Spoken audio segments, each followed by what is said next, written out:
Hello, I'm Mark from Trailbit. Today we're going to play with a new machine we got in the shop called a vapor hone. So we're hoping it'll really help our engine restorations, and we can maybe provide a service to our customers. So we're going to get into it here a little bit and how the machine works and what it can do. Some before and after photos and video. And we're also going to go through kind of some prep work if you're sending stuff out to other people to help save you some money on put a little bit of your sweat equity into it and not the person you haven't paid do the blasting and or vapor honing. So we'll dig in. So what I got in front of me is some good examples of things that you want to clean up when you're doing your bike restoration. So we've got a real ratty center case. Now these were never painted from Honda. These were just a material finish, I guess. And then we've got our head here, and we've got a carburetor. So I know this carburetor works. It's really, really dirty. So the vapor hone on the carburetor side is just going to make it look really good. It's not necessarily going to do much for the jettings. So as you take that thing apart and you're getting ready, especially if it's one you haven't used before, just make sure there's not a lot of pitting, and or like sometimes there's the stuff inside that's so wore out or clogged or whatever that you just can't quite get it to run right. That's why we sell so many of the new aftermarket ones. But we'll go through each one of these guys and what you want to look for when you're prepping for some danger spots, because I know this one has one here because it's got some exhaust studs stuck in the head. These are ones we had up in the graveyard, or maybe we thought we'd work on them on a rainy day. But what we're going to do is we're going to vapor hone these guys, and we'll put them on our checkout counter as kind of a show of the service. But when you're prepping, we'll start here with the side cover. So say you take it apart, let's say it was from a working motor or a non-working motor. You just want to make sure there's no cracks, missing pieces. So like this one, it's really common to have cracks up here where the wires come out from the stator. And on the bottom, these foot peg bolts tend to get stripped out for whatever reason. And this one here has got a crack. So that's the reason this is up in the shelf. But what it does have is a bunch of caked on chain lube grease from years and years of use. So we got to make sure we get this out. So we're going to use some parts brake cleaner. We'll probably go to a parts washer. You could probably use a Simple Green or something of the equivalent. Because what we want to do is before we send it to the guy that we're going to have vapor on it, i.e. me or someone here, is we're going to try to save a little bit of labor hours by doing some of the work ourselves. Now, same kind of thing with the head. You want to just look it over, make sure there's nothing broken off. This one's got exhaust studs broken off in there. Make sure your valves are good. There's no cracked fins. This one's relatively good except for that guy right here. But we're going to clean this up. Same story here. We want to get all the grease and grime off of this guy before we're going to put it in our nice clean vapor honing. Because the vapor hone is different than a sandblaster. You don't want to put this stuff in a sandblaster either because it'll clog up your pickup nozzle. The vapor hone is more of a polish. So we've got glass feet in ours, really fine grit. And so you want to make sure you get the gaskets off, scrape all them off. And you want to get all the grease because you don't want grease in there because that just makes a mess with all the water so far that we've been playing with it. Carburetor is a little bit easier. This here, it's just really tarnished, oxidized from gas and years of use. So we'll break this guy down and we'll get this ready to go in the machine too. So I'm going to get these guys ready for cleanup. It's going to take a little while. These are really, really greasy. We're going to start with our carburetor. I'm not going to go into great detail this because this is more about vapor honing than a carburetor rebuild. But we've got to break it down so we've got our base pieces so we can get at all the angles to be able to vapor hone all the surfaces really well.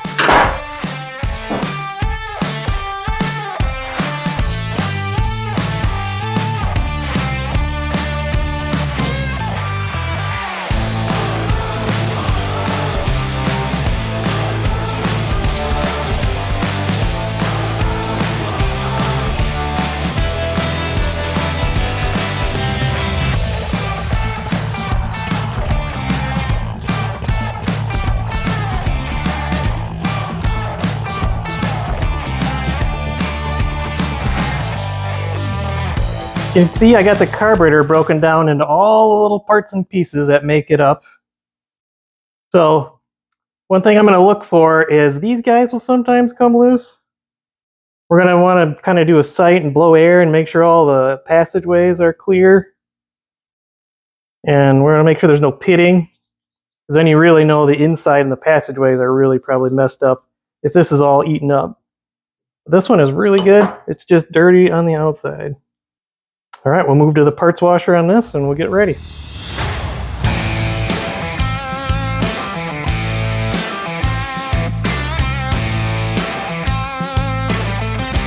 So I got the machine kind of temporarily set up here. I got to run my airlines a little bit better and stuff. But we've got the carburetor parts in here. I've got a little dish that I got all my small parts in so I don't get blown all over the place. But this machine here really works, think of it more as a polisher and not a blaster. So like aluminum and magnesium and stuff, it doesn't open up pores like a sandblaster would. So it doesn't show grease. And this stuff looks better, almost better than new after it comes out of here. So in here we've got our little chamber. Parts are in there. There's a little wash down. Got the gloves and everything. So we'll get to blasting.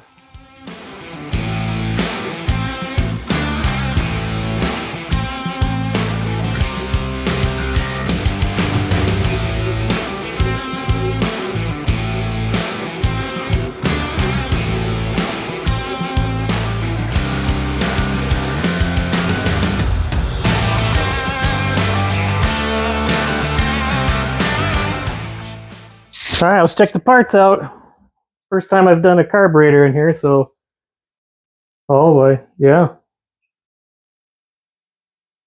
I would say that turned out pretty good compared to what we started with. Not even got all the inside yellowing out. Now again, this is cleaning the surfaces. This isn't cleaning out like the passageway, so see what the bottom looks like. Oh yeah. Got even the brass pieces are cleaned up perfect.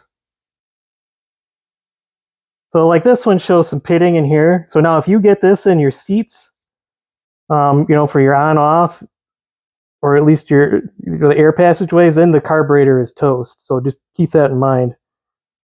The aftermarket ones are so inexpensive, but if you really want it done, this is definitely the way to do it, to clean it up.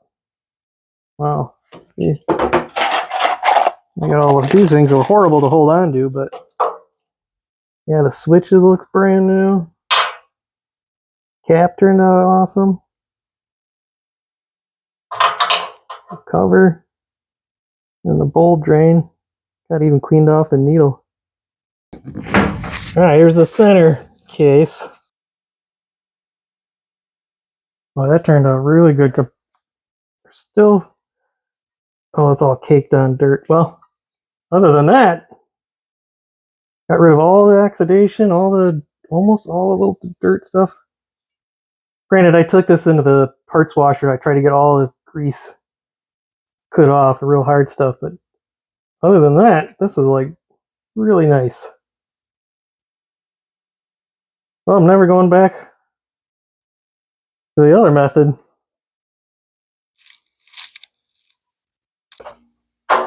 Now we got the head. We'll see what this looks like. Oh, that's pretty good too. I didn't take the time to scrape all the gaskets off yet. I was too excited to try it out, but man, compared to what this looks like. The thing with the heads is all that dirt that splashes on these things when they're riding just gets baked on there, and it's so hard to get off. This is like super, super clean. I didn't even take the valves out yet. These are so bad. These are all dished. Anyways, but the surface finish is awesome. So these are the three components that we had time to play with our new vapor home machine. So, man, does this come out really good. I'm not going back to any other method. The aluminum here, it just got all the baked on dirt from the years of riding and any corrosion. Center cases, this side cover here, or center case, really turned out good. I guess the key for this one is to make sure that all the prep is done for the baked on hard dirt and grease. The carburetor turned out fantastic.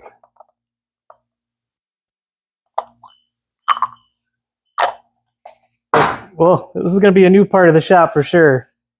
So we're going to try to figure out what we got going on here, and then we'll get some prices and some services that we can do up online. But until then, check us out on mytrailbuddy.com.